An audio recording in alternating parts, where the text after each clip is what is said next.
कौमी बोली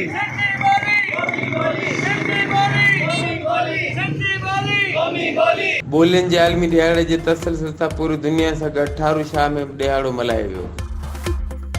ठारू शाह में सिंधी ॿोली क़ौमी ॿोली जे सिरे हेठि रैली कढी वई। रैली में मुख़्तलिफ़ सियासी समाजी वर्करनि शहरियुनि वॾे अंग में शिरकत कई, जंहिंमें SUP ज़िले नौशर फिरोज़ जे सदर रज़ा मोहम्मद पैण, काशिफ सियाल, जिस्कम ज़िला नौशर फिरोज़ जे सदर इरफान डायरी, मतल शाह कलोड़ो, एजाज सूमरो, सादिक तिनियो, कादर बख्श सोलंकी, फरहान सूमरो ऐं ॿियनि मीडिया सेंटर ते पहुची ख़िताब कंदे चयो त अॼु असांजी ॿोली जे आलमी ॾियारे ते हुकूमत खां मुतालबो था कयूं सिंधी ॿोली समेत समूरियुनि ॿोलियुनि खे क़ौमी ॿोली जो दर्जो ॾिनो वञे। छाकाणि त ॿोली क़ौम जी सुञाणप आहे ऐं उहा क़ौम तरक़ी कंदी आहे जंहिं क़ौम जी ॿोली शाहकार हूंदी आहे। असांजी सिंधी ॿोली 5000 साल खां वधीक क़दीम आहे।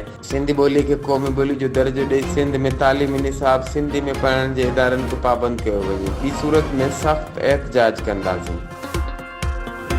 HRJDA न्यूज़ ते हिन वक़्त ताईं बसि एतिरो ई। वधीक तफ़सीली ख़बरनि लाइ विज़िट कयो असांजो YouTube चैनल HRJDA न्यूज़।